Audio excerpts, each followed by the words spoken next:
For today's quick tip, I'm going to show you how to take a piece of parchment paper and quickly measure it and cut it for a baking tin. So I just cut off a length. What I first do is I always place it down. I unroll it from my large roll and I make sure that it's high enough on both sides.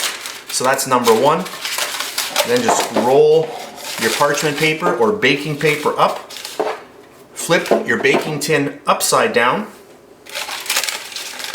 And then just quickly measure it from side to side. Grab a pair of scissors and then just go in a little bit.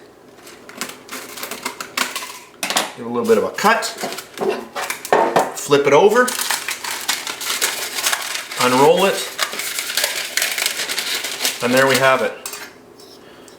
I'll just pin it down here.